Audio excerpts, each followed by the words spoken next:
Good morning, friends, and welcome to Take Two for this Wednesday. It's Hump Day, July 18th, 2018. Well, I come to you today from Montgomery, Alabama. Michael and I have been here for a couple of days, staying in a hotel while he's had some specialized training that he needs to do for his job with the Department of Transportation.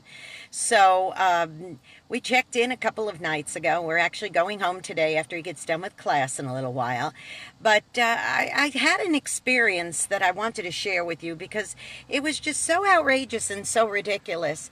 I just can't even believe I witnessed what I did. But I do want to share it with you because it was something that really had me thinking about what's going on in the world today, and and has been for a long time. But this particular situation, when we were checking into the whole hotel night before last, there was a young man who was ahead of me. He was probably a 20-something, maybe 30 at the oldest, and he was trying to check in, and this poor frazzled desk clerk woman who was working there was trying to do her job, and doing it well, I might add. She was keeping a cool head, everything that this young man was throwing at her, and it just seemed to me that every bad thing that happened in this young man's life at that moment was this woman's fault, according to him. No, of course, I'm exaggerating. But I'll give you the scenario. Apparently, he had signed up with this particular chain of hotels for some sort of bonus or special or discount or some such thing where he was supposed to get points or whatever it was. And it would have counted for him having a substantial discount on his room rate. So when she went to pull up his reservation, because heaven only knows what third party he did this through, but there was no record of this thing in her computer. And on top of all that, her computer kept going down and going down. Now, none of this was her fault. None of it at all. But the way this young man was behaving, this entitled young man, it was as if it was her fault. And I was just standing there, and I was observing this.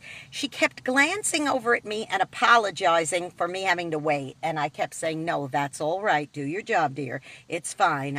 I'll wait my turn." And I was being polite back to her. And you could see that she was starting to lose it a little bit, because no matter what, he kept just hammering at her and hammering. "They're going to hear from me. I'm telling you now." And then at one point she was on the telephone with the folks that do her computers. She was technical support, and it had nothing to do with the chain that she was working for, the hotel chain. It was some outsourced technical support thing that she was talking to. And this young man is trying to pull the phone out of her hand and saying, "Is that the so-and-so hotel chain? I want to talk to them. I'm going to give them a piece of my mind. They're going to hear from me." And she's trying to pull the phone back, and she's going, "No, sir," calling him Mr. He totally didn't deserve to be called Mr. He was half her age. And she's saying, "No, Mr. So-and-so, I'm sorry. I'm not talking to them. I'm talking to the tech support people."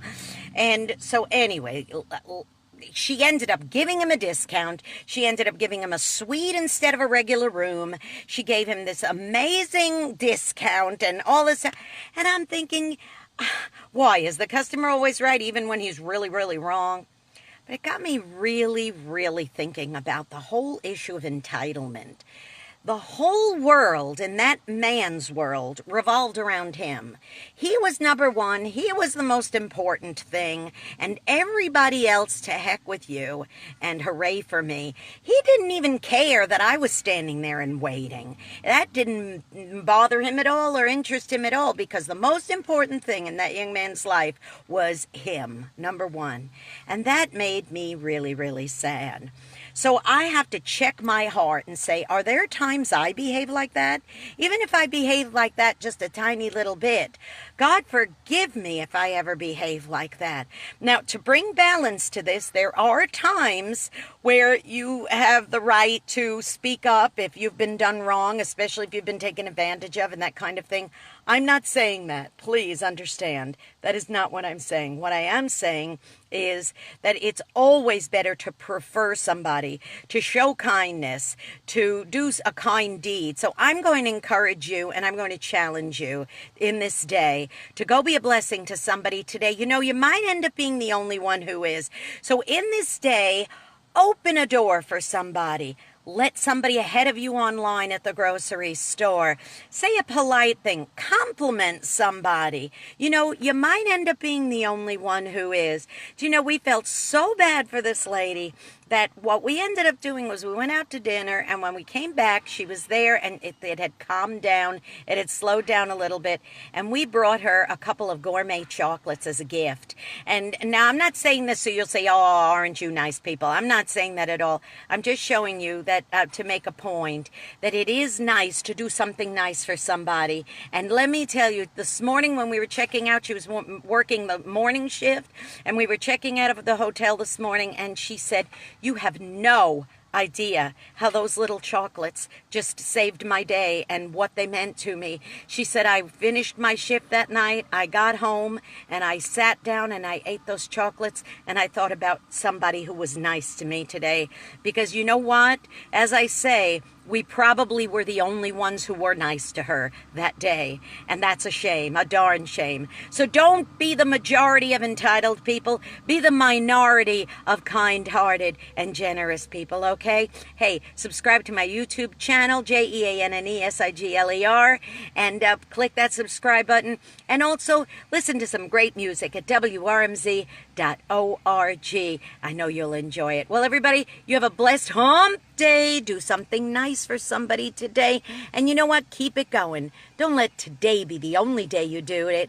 Let it just keep going on and on and on. I love you. I'll see you tomorrow. Bye-bye.